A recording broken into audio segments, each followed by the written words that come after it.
여러분들은 자신이 건강하다고 생각하시는 분이 있으신가요? 대부분의 한국인들은 자신이 건강하지 못한다고 생각하는데요. 그렇게 생각하는 이유는 잦은 음주와 운동 부족 그리고 스트레스 때문일 것입니다. 하지만 아이러니하게도 다른 선진국들과 비교해서 한국인들은 매우 건강하다고 합니다. 매일 이른 아침에 일어나 커피가 없으면 하루를 시작할 수 없고 퇴근 후 술이 없으면 잠들지 못하는 사람들이 듣기에는 터무니없는 소리 하지 말라고 할지도 모릅니다. 하지만 보건복지부가 공개한 OECD 보건통계 2020에 따르면 한국인의 기대수명은 82.7년으로 OECD 회원국 평균인 80.7년보다 2년 긴 기대수명을 가지고 있다고 합니다. 그런데 대부분의 한국인들은 스스로 건강하다 생각하는 비율은 가장 낮은 것으로 나타났습니다. OECD 국가들의 자신이 건강하다 생각하는 비율의 평균은 67.9%인데 반해 한국인은 29.5%로 최하위에 위치했습니다. 또한 자신이 건강하지 못하다 생각해서인지 한국인은 OECD 국가 중 국민 1인당 외래진료 횟수가 연간 16.6회로 가장 많았고 병원에 머무는 기간도 18.5일로 가장 길었습니다. 그런데 사실 이건 한국의 의료 시스템이 잘 되어 있어서 그런 게 아닐까 조심스럽게 생각해봅니다. 아무튼 기대 수명이 평균치보다 높은데도 자신이 건강하지 못하다고 생각하는 사람이 많은 아이러니한 지표는 역으로 한국인은 다른 국가들보다 건강하다는 것을 보여주는 것이었습니다. 또한 만성질환의 주요 원인이 되는 과체중 및 비만 인구 비율은 한국이 34.3%로 OECD 국가 중 일본에 이어 두 번째를 차지하였는데요. 이러한 지표들 때문에 해외의 커뮤니티에서는 한국인들은 매일 술을 마시고 자신의 나라보다 훨씬 더 많은 시간을 노동하는데도 어떻게 날씬한 몸을 유지하고 건강한 삶을 살 수 있는지 의문을 가지고 논쟁을 했습니다. 그리고 이러한 논란 속에 세계적인 음식 작가 겸 역사가인 비일스는 한국인이 건강할 수 있는 이유는 한국인의 식습관 때문이라고 말했습니다. 비일스는 전 세계가 정크푸드의 습격으로 인해 음식 문화가 파괴되었는데 한국의 한식 문화는 정크푸드의 습격을 피한 건강식의 롤모델이라고 극찬했습니다.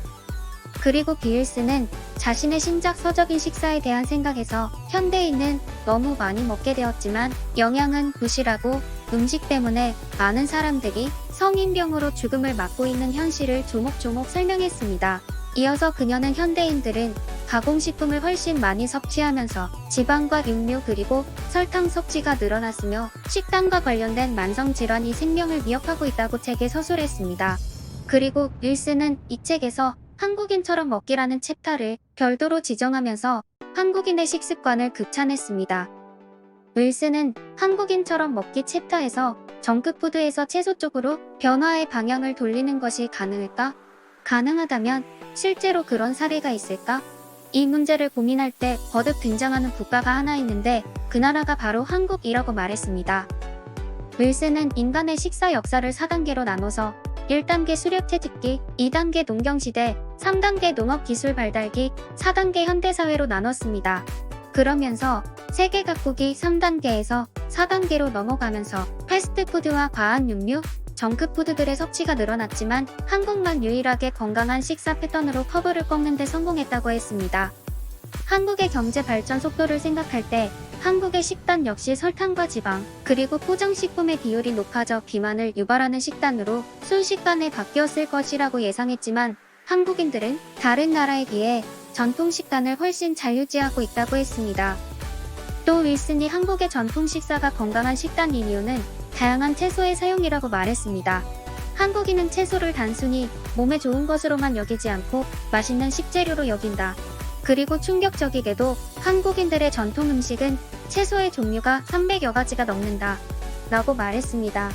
또 윌슨은 최근 들어 한국인의 식단도 서구화 비중이 커지면서 비만과 당뇨 그리고 심장질환 등이 많아지고 있다고 지적하면서 그럼에도 세계의 식단 변화에서 한국인처럼 먹는다면 다시 건강한 식습관을 가질 수 있다고 했습니다. 그러면 한식에 관련된 해외 커뮤니티에 대한 반응을 살펴보겠습니다. 해외 커뮤니티에서 미국의 한식당의 음식은 왜 그렇게 건강한가요? 라는 글이 올라왔습니다. 자신은 미국의 수많은 한식당을 갔는데 모두 매우 건강에 좋은 음식을 제공하며 기름을 묻히지 않았으며 일반적으로 자연 친화적인 맛이었다고 했습니다. 또 자신은 세계의 많은 음식들을 먹어봤는데 한식당의 음식은 전통적인 것 같고 다른 나라의 음식보다 평균적으로 더 건강한 것 같다고 했습니다.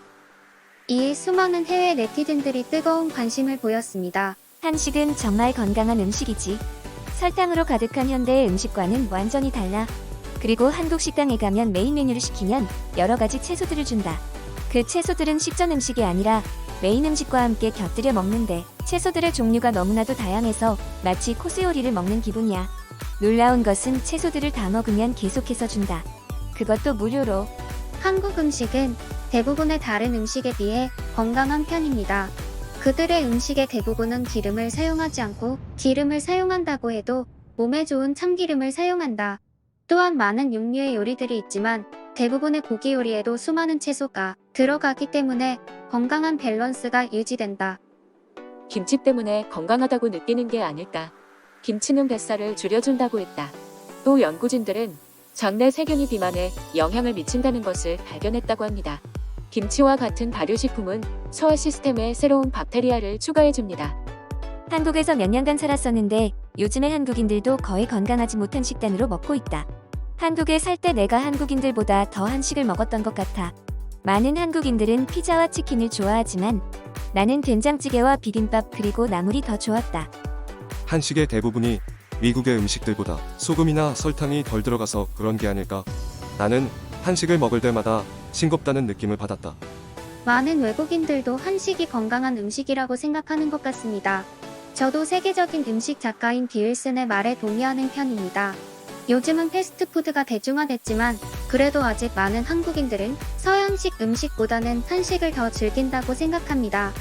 그리고 한국인들이 서구처럼 패스트푸드가 대중화되지 않고 전통 음식을 유지할 수 있었던 가장 큰 이유는 그냥 한국의 전통 음식이 맛있어서 그런 게 아닐까요?